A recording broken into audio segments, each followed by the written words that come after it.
Assalamu alaikum warahmatullah. This is Mohammadpur, Assistant Professor, Dept of English, Mohammadpur, Kendriya College, Dhaka.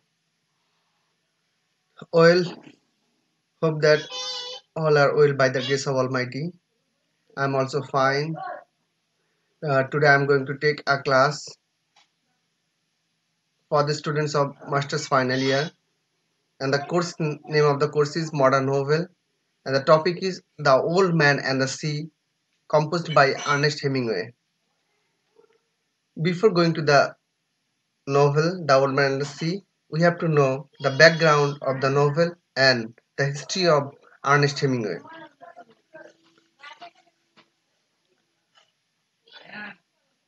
Here we see some of the pictures of Ernest Hemingway when he was a young soldier.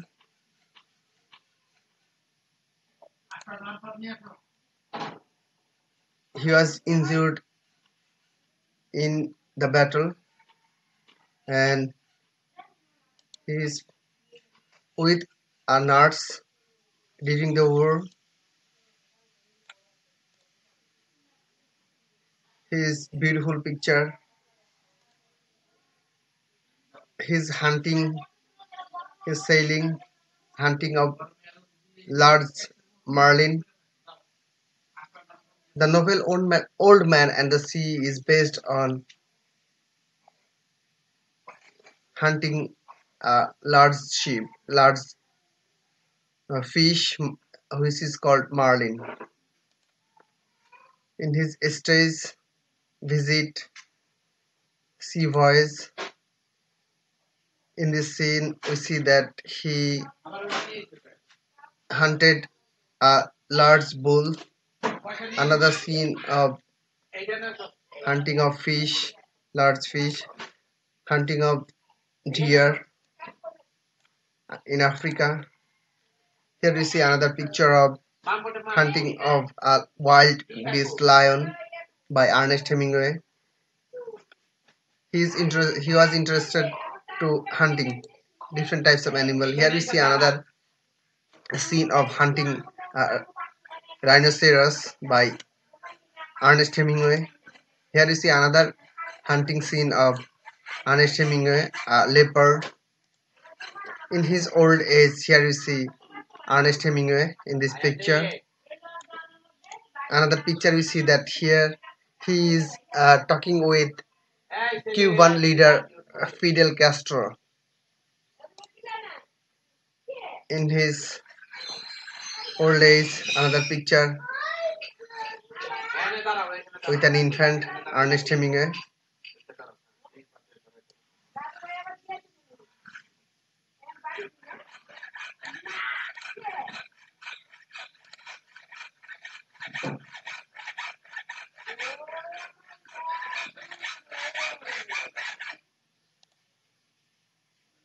Now we are going to discuss on Ernest Hemingway's full biography. Ernest Hemingway, his full name is Ernest Miller Hemingway. He was born 21st July 1899, Cicero. Now its name is Oak Park, Illinois, USA. And he died 2nd July 1961, Ketchum, Idaho. He was an American novelist and short story writer, awarded the Nobel Prize for Literature in 1954. He was noted both for the intense masculinity of his writing and for his adventurous and widely publicized life. His succinct and lucid prose style exerted a powerful influence on American and British fiction in the 20th century. The first son of Clarence Edmunds Hemingway, a doctor, and Grace Hall Hemingway, Ernest Miller Hemingway was born in a suburb of Chicago.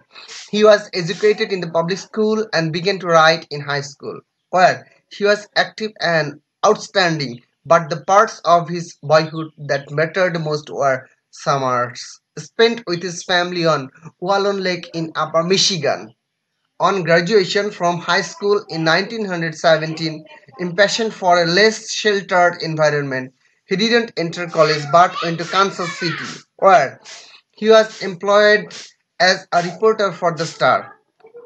He was repeatedly rejected for military service because of a defective eye, but he managed to enter the First World War as an ambulance driver for the American Red Cross. On July 8, 1918, not yet 19 years old, he was injured on the Austro-Italian front of Fossalta di Piavo.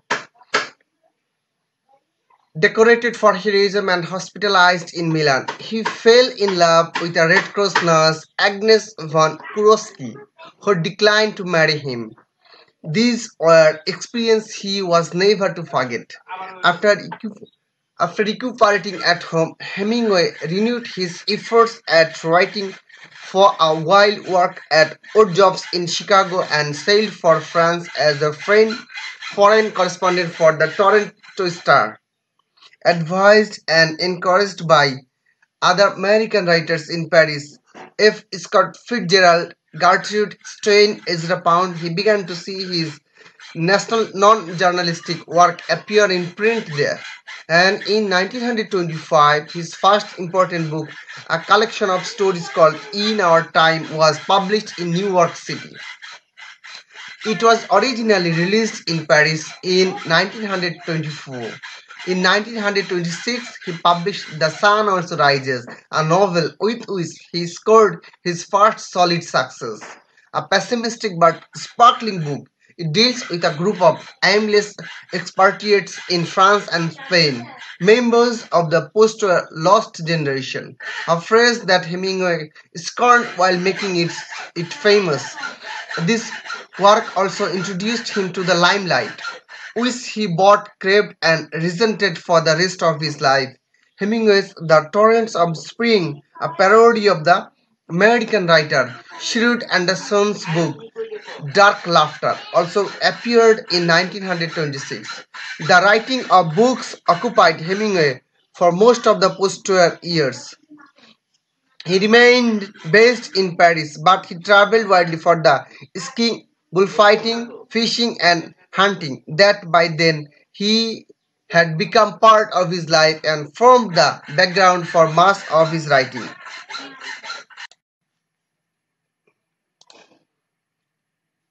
Hemingway's The Torrents of Spring, a parody of the American writer Shrewd Anderson's book Dark Laughter, also appeared in 1926. The writing of books occupied Hemingway for most of the first years. He remained based in Paris, but he traveled widely for skiing, bullfighting, fishing, and hunting that by then had become part of his life and formed the background for much of his writing. His position as a master of short fiction had been advanced by Men Without Women in 1927 and thoroughly established with the stories in Winter Take Nothing in 1933. Among his finest stories are The Killers, The Short Happy Life of Francis Macomber, and The Snows of Kilimanjaro, at least in the public view. However, the novel A Farewell to Arms, which was published in 1929, overshadowed such works. Reaching back to his experience as a young soldier in Italy, Hemingway developed a grim but lyrical novel of great power, fusing love story with war story. While serving with the Italian ambulance service during the First World War, the American Lieutenant Frederick Henry falls in love with the English nurse Catherine Barclay, who tends him during his recuperation after being wounded. She becomes pregnant by him, but he must return to his post. Henry deserts during the Italians' disastrous retreat after the Battle of Caporetto, and the reunited couple flee Italy by crossing the border into Switzerland. There, however, Catherine and her baby die during childbirth, and Henry is left desolate at the loss of the great love of his life. Hemingway's love of Spain and his passion for bullfighting resulted in Death in the Afternoon, which was published in 1932. A learned study of spectacle, he saw more as tragic ceremony than as sport. Similarly, a safari he took in 1933 to 1934 in the big game region of Tanzania resulted in Green Hills of Africa, published in 1935, an account of big game hunting, mostly for the fishing. He purchased a house in Key West, Florida, and bought his own fishing boat. A minor novel of 1937 called To Have and Have Not is about a Caribbean desperado and is set against background of lower class violence and upper class decadence in Key West during the Great Depression. By now, Spain was in the midst of civil war. Still deeply attached to the country, Hemingway made 4 trips there. Once more a correspondent, he raised money for the Republicans in their struggle against the nationalists under General Francisco Franco. And he wrote a play called The Fifth Column, which was published in 1938, which is set in besieged Madrid.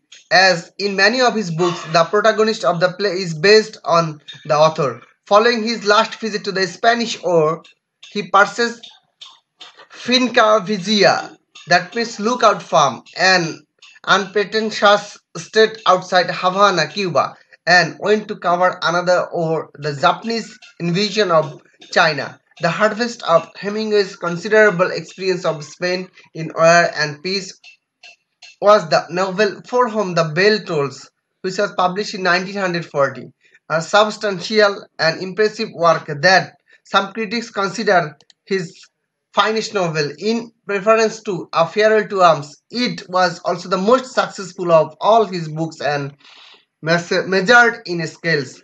Set during the Spanish Civil War, it tells of Robert Jordan, an American volunteer who is sent to join a guerrilla band behind the nationalist lines in the Guadarrama Mountains.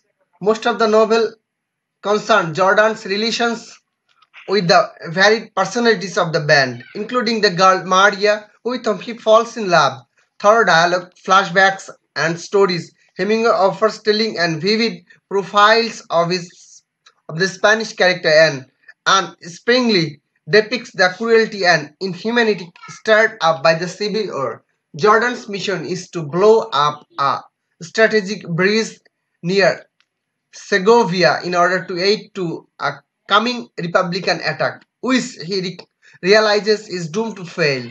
In an atmosphere of impending disaster, he blows up the bridge but is wounded and makes his retreating comrades leave him behind, where he prepares a last-minute resistance to the nationalist pursuers.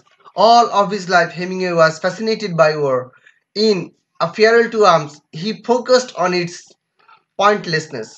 In For Whom the Bell Tolls on the comradeship it creates, and as the Second World War progressed, he made his way to London as a journalist. He flew several missions with the Royal Air Force and crossed the English Channel with American troops on D-Day, that means 6 June 1944, attaching himself to the 22nd Regiment of the 4th Infantry Division. He saw a good deal of action in Normandy and in the Battle of the Bulge. He also participated in the liberation of Paris, and although ostensibly a journalist, he impressed professional soldiers not only as a man of courage in battle but also as a real expert in military matters, guerrilla activities, and intelligence collection. Following the war in Europe, Hemingway returned to his home in Cuba and began to work seriously again. He also traveled widely, and on a trip to Africa, he was injured in a plane crash. Soon after, in 1953, he received the Pulitzer Prize in fiction for The Old Man and the Sea, which is in your syllabus. In 1955, it was published, a short heroic novel about an old Cuban fisherman who, after an extended struggle, hooks and boards a giant marlin only to have it eaten by voracious sharks during the long voyage home.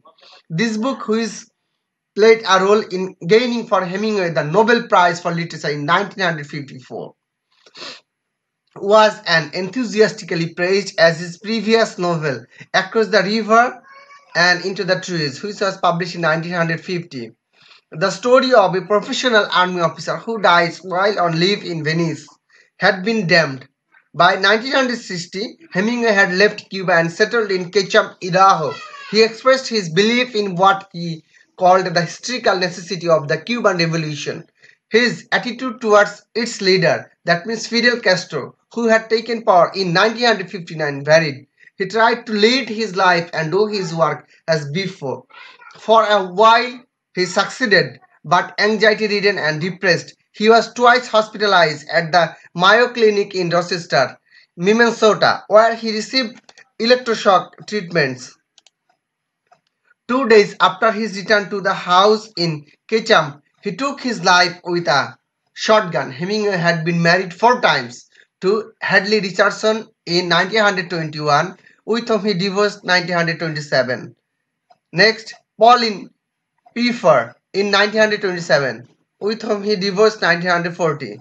Martha Gellhorn in 1940, but he divorced with her in 1945, and Mary Wells in 1946. He had fathered 3 sons: John Hadley Nicanor, that means Bambi, with Hadley born in 1923, Patrick with Pauline in 1928, and Gregory also with Pauline in 1931.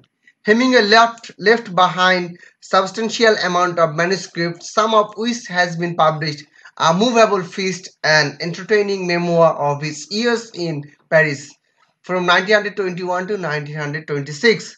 Before he was famous, was issued in 1964, Islands in the Stream, 3 closely related novels growing directly out of his peacetime memoirs of the Caribbean island of Bimini, of Havana during the Second World War, and of Searching for U-Boats of Cuba, appeared in 1970.